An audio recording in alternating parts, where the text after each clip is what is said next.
हरि ओम। मंगलम भगवान विष्णु मंगलम गरुड़ध्वज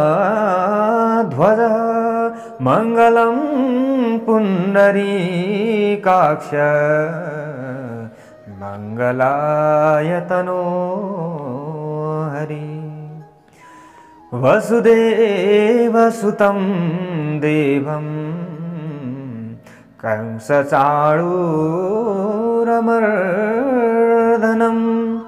देवकी परमानन्दं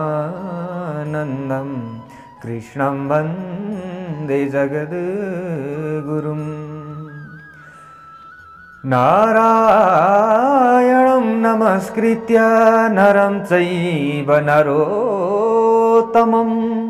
देवीं सरस्वतीं व्यासं ततो जयमुदीरयेत्। हरे राम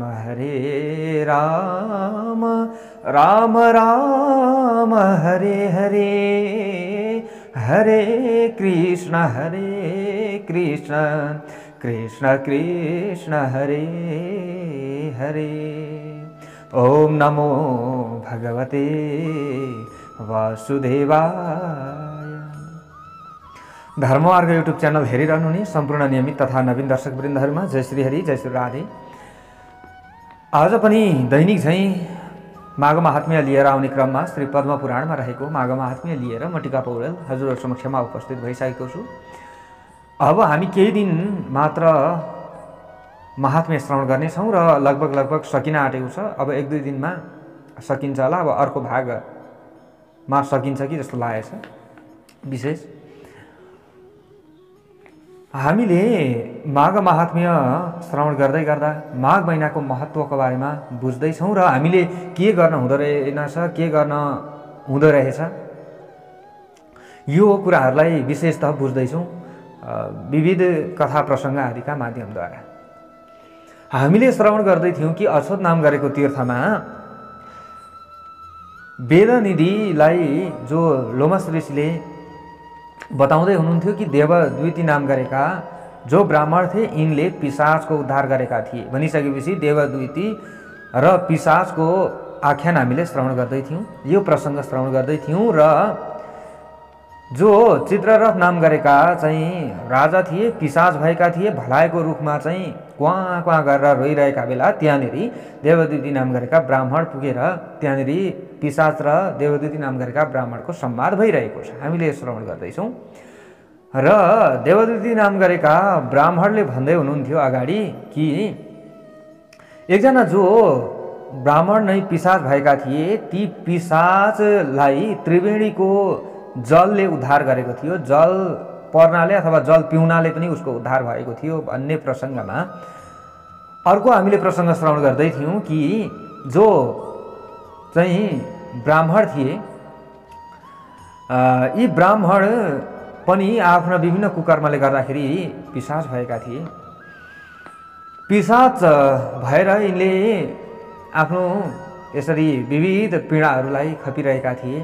नरकको यातना भोगिसकेपछि पिशाच भएर यसरी वायु रूपमा हिँड्दै जाने क्रममा एकजना त्रिवेणीको जल बोकेर आउँदै गरेका ब्राह्मण रहेछन्।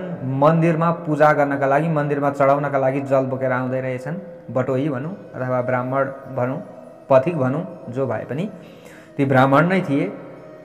आउँदै गर्दा ती पिशाचले बाटो छेके र आफ्नो रूप देखाए। कालो कलौटो एकदम भयङ्कर रूप देखाइसकेपछि यी बटोही पनि अलिकति डराएका त थिए तर पनि नडराऊ भनेर ती पिशाचले भने र आफ्नो पूर्व वृत्तान्त उनले सारा बताउँदै थिए।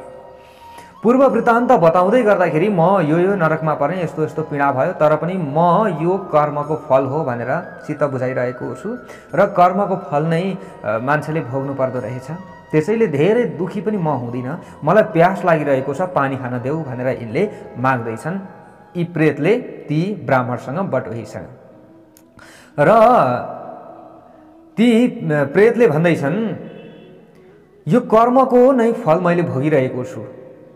मैले त्यस दिनदेखि थाहा पाएँ कि कर्मको फल व्यक्तिले भोग्नु पर्दो रहेछ। जब म जम्बा लिनीको किनारमा पुगेको थिएँ, त्यहाँ सारस र बाँदरको संवादलाई मैले सुनेको थिएँ। भनेपछि ती जो पानी बोक्ने ब्राह्मण थिए, ती ब्राह्मणले सोधे, ब्रवीति सारसं वाक्यं शृणु कार्पाटिकोत्तमा धूसरा नाम कक्षेस्मिन् नदी गिरि समुद्भवान्। हे कामरथी, सारसको कुरो म भन्दछु, सुन्नुहोस्। म धूसर नामको कक्ष पाको पहाडमा पलाएकी एउटी नदी छिन्। त्यो नदी सधैँ गहिरो जलले भरिभराउ छ। म ताहाती समूहले व्याप्त भएको छ। वरिपरि जङ्गलै जङ्गल रहेको छ। त्यहाँ म घुम्दै जाँदै थिएँ। त्यहाँ त्यही वनबाट उड्दै गरेको पोथीसहित एउटा सारस त्यहाँ आइपुग्यो। त्यो वनमा त्यहाँ पुगिसकेपछि त्यहाँनिर सारस आइपुग्यो, पोथी र भाले दुवै। त्यहाँ अरू धेरै पक्षीहरू पनि थिए र त्यो सारस त्यही नदीको किनारमा बस्यो। त्यहाँ नै पानी पिएर आफ्नै स्त्रीका साथमा त्यो सारसले रमण गर्दो भयो। आफ्नो बायाँ पखेटाभित्र टाउको र मुख घुसारेर सुत्यो। यसै बीचमा रातो मुख भएको, एउटा राता राता आँखा भएको, कडा कडा नङ्ग्रा भएको, धेरै भुत्ला भएको, लामो पुच्छर भएको चञ्चल जो टिङ्गुरे बाँदर थियो, त्यो रुखबाट ओर्लियो। त्यतिखेर र ओर्लिएर आउन लागेको त्यो सारसले देख्यो। त्यहाँ सारस सुतिरहेको थियो। त्यही त्यो दौडदै आइपुग्यो त्यो बाँदर, र त्यहाँ आइपुगेर सारा पक्षीहरूले हेर्दा हेर्दै क्रूर भएको त्यो बाँदरले आफ्ना दुवै हात पन्जाले त्यस सारसका खुट्टामा ऐठ्यायो। त्यो सारसलाई समात्यो। अरू चराहरू भुर्र उडे। सारसी मात्रै भयले अत्यन्त डराउँदै रुँदै त्यहीँ रही। अरू उडे। सारसलाई समातिहाल्यो बाँदरले।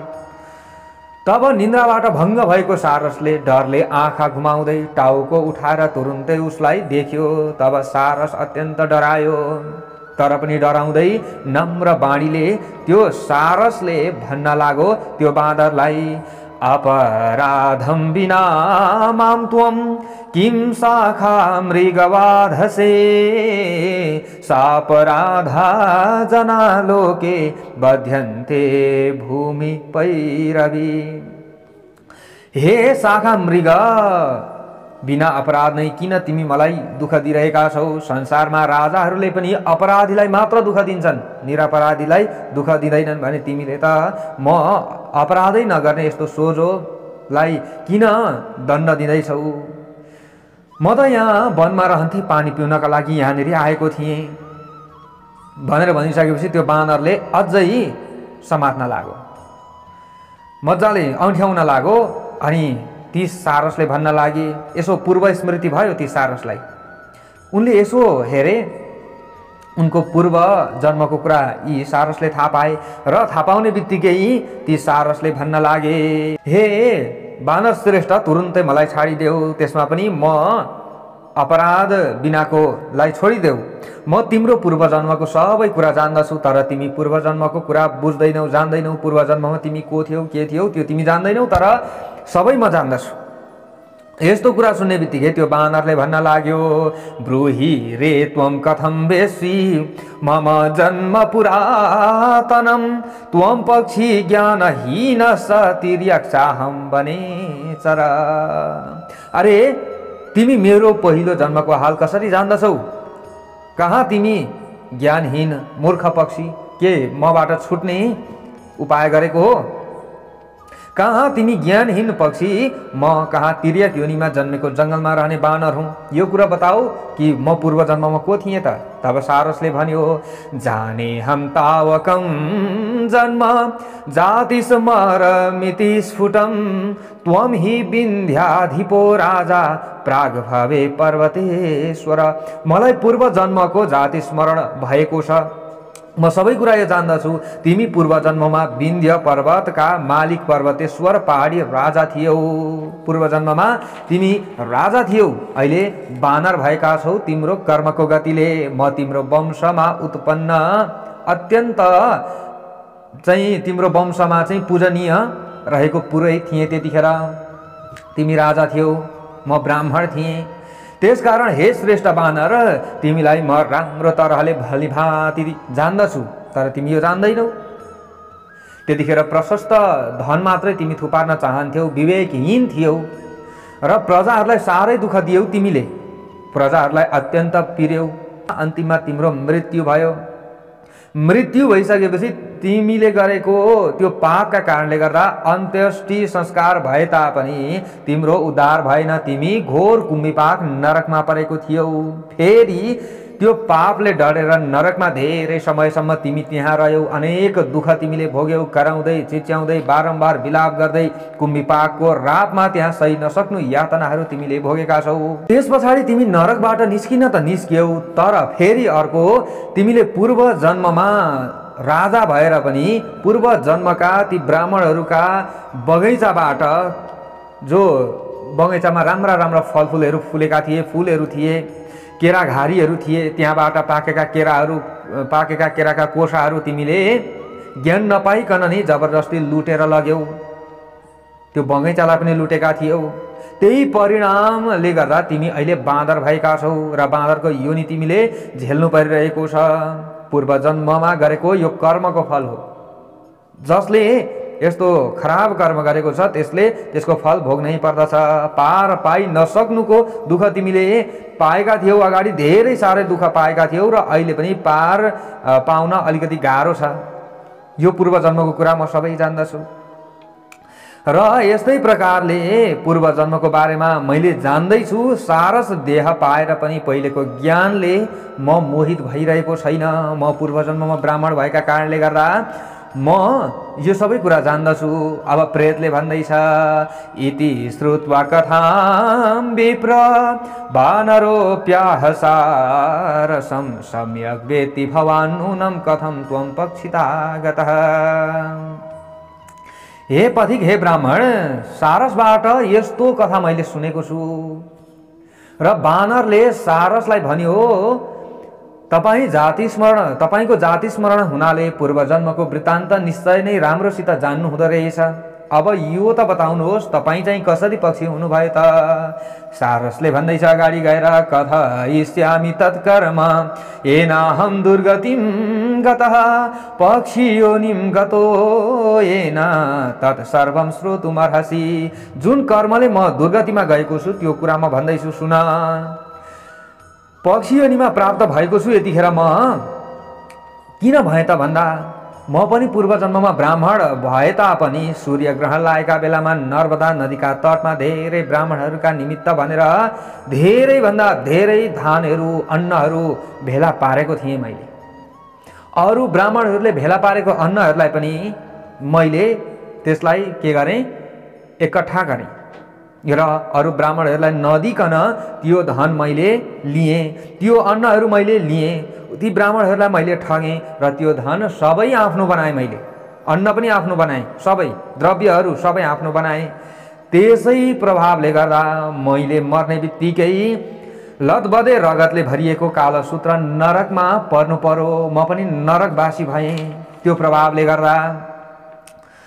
अनि त्यहाँ मैले धेरै कष्ट भोगेँ। पहिलो जन्ममा दिदीको घरबाट काँसको भाँडा चोरेर मैले बेचेको पनि थिएँ। त्यो प्रभावले गर्दाखेरि, त्यसै प्रभावले गर्दाखेरि अहिले मेरी सहधर्मिणी भार्या सारसी भएकी छ। म सारस भएको छु। हे बानर, म अब यस पछाडि के हुनेछु त्यो सबै कुरा मलाई थाहा छ। फेरि अब म हाँस हुँदैछु। यस पछाडि म हाँस हुँदा तिमी पनि हाँस नै हुनेछौ। मेरी भार्या सारसी पनि हंसी हुनेछ र त्यहाँ हामी सुखपूर्वक रहनेछौँ। अब आउने जन्मको बारेमा पनि म सबै कुरा जान्दैछु। यति सुनिसकेपछि बानरले भन्न लाग्यो, ओहो, कुरा यस्तो हो र? पूर्व जन्ममा मद्वारा तिमी पुजिने ब्राह्मण थियौ त्यसो भए म तिमीलाई प्रणाम गर्दछु, दुःख दिदिनँ भनेर तुरुन्त हात छुटायो। अनि उसले भन्न लाग्यो, हे सारस, सधैँ तिम्रो कल्याण होस्। तिम्रो यो अमृत रूपी वचनले मेरो मोह नासिएको छ र मलाई पनि केही सान्त्वना मिलो।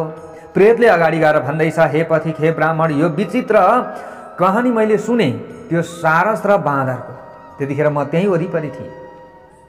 त्यो सारसले भनेको थियो पूर्व जन्मको कर्मको फल हामीले भोगिरहेका छौँ भनेर त्यसले भनेको थियो। मैले पनि त्यो सुनेका कारणले गर्दा त्यसैले म पनि धेरै दुखी चाहिँ हुन्न हे पथिक, हे ब्राह्मण। तर के गर्नु, वायु रूप भएर हिँड्नु परेको छ, प्रेत भएको छु, त्यसैले साह्रै प्यास लागेको छ, पानी खान देऊ न। अत्यन्त प्यासले म पीडित भइरहेको छु। यो जाह्नवीको गङ्गाको जल म माग्दछु। यो गङ्गाको जलको धेरै ठुलो प्रभाव रहेको छ। मैले यो पनि बुझेको छु कि पारियात्रा भन्ने ठाउँमा जन्मिएको कुनै गाउँले पुरेत ब्राह्मणले यज्ञ गर्ने अधिकार नपाएकाहरूलाई यज्ञ गराएका थिए। तिनको मृत्यु भयो। मृत्यु विन्ध्याचलमा भयो। त्यस पछाडि यिनी पनि ब्रह्म राक्षस भएर रहनु पर्यो। ऊ र म मित्र छौँ अहिले र धेरै समय उसँग मैले बिताएँ। उसले पनि पूर्वजन्मको कुराहरू जानेको थियो र म चाहिँ प्रेतको प्रेत भइराखेँ। तर ती जो ब्राह्मण थिए, यी ब्राह्मणको भने छोरोले यी ब्राह्मणको उद्धार गरिदियो। कसरी उद्धार गरिदियो त भने, किनभने हामी प्रेत साथी थियौँ। यी ब्राह्मण पनि राक्षस थिए, प्रेत थिए, म पनि प्रेत थिएँ। तर यिनको छोराले चाहिँ यिनको हड्डी खुड्डीहरू बटुलेछ र बटुलेर लगेर गएर कनखल तीर्थमा गङ्गाजीमा लगेर उसले बगाइदियो त्यो हड्डी खुड्डीहरूलाई। त्यही बगाएको प्रभावले नै त्यो मेरो मित्र चाहिँ राक्षस प्रेत योनिबाट पार पायो। तर म चाहिँ यसरी भड्किरहेको छु, डुलिरहेको छु। त्यसै समयदेखि मलाई यो थाहा भयो कि तीर्थको जल त अति पवित्रदायी हुन्छ, व्यक्तिलाई पार दिने हुन्छ, प्रेतहरूलाई उद्धार गर्ने हुन्छ। त्यो मेरो मित्र जो प्रेत थियो, ब्रह्म राक्षस थियो, त्यो पार भएको देखिसकेपछि मलाई कसले चाहिँ यो जल देला भनेर म हिँडिरहेको छु। आफै खाने अधिकार मैले प्राप्त गरेको छुइनँ।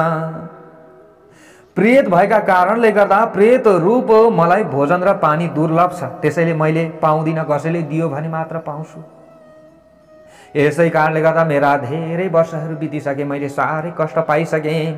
हे धर्मात्मा, हे श्रेष्ठ, मलाई पानी दिएर तृप्त गराऊ भनेर यसरी बारम्बार बिन्ती गरेँ। बारम्बार बिन्ती गरिसकेपछि अन्तिममा गएर ल ठिकै छ, कसैको उद्धार हुन्छ मेरो हातबाट, मैले यति गर्दा भने म पानी दिन्छु। प्रेतः प्रीतो जलम पीत्वा ह्यविषिच्य शरैस्तथा जहौ स प्रेत देहं तं दिव्य देहो भवत क्षणात्।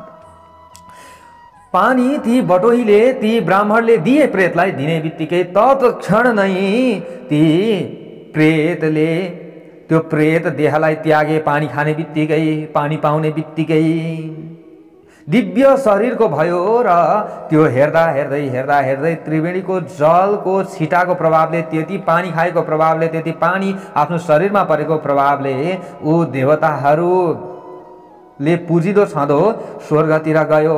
त्यसैले देवद्युति ब्राह्मणले भन्दै हुनुहुन्छ, ती बटोही ती ब्राह्मणले त्रिवेणीको जलले त्यो प्रेतको उद्धार गरेका थिए। त्यसैले अब तिमी हे प्रेत यो भलाएको फेदमा बसेर नरौ, अब तिमी पनि जाऊ, त्रिवेणी सङ्गममा जाऊ र त्यहाँ गएर स्नान गर, अथवा त्यहाँ गएर तिमीले पानी ग्रहण गर। यति गर्यौ भने तिम्रो अवश्य पनि कल्याण हुनेछ।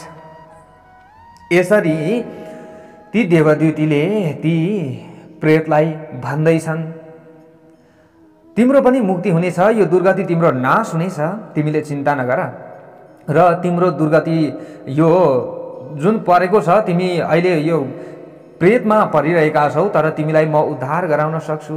त्यही भएर यी देवद्विती नाम गरेका ब्राह्मणले ती भलाइमा बसेका, भलाइको रुखको फेदमा बसेर रोइरहेका प्रेतलाई पनि यसरी उद्धारका लागि विभिन्न आख्यानहरू सुनाइरहेका छन्। र अगाडि गएर तिमी पनि त्रिवेणीमा गयौ भने यदि तिम्रो उद्धार हुन सक्दछ भन्ने प्रसङ्गहरू, यसरी यी कुराहरू चाहिँ देवद्वितीले ती भलाइको फेदमा बसेका प्रेतलाई श्रवण गराइरहेका छन् भने यता ती बटोइले, ती ब्राह्मणले चाहिँ त्रिवेणीको जल दिएरै प्रेतको उद्धार गरिसकेका छन्। यसरी प्रेतको उद्धार भयो।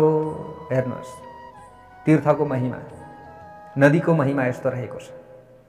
हामीले यो श्रवण गर्दैछौँ। अब लगभग भोलि हामीले सक्छौँ होला माघ महात्म्य, सकेन भने पर्सि रहन्छ।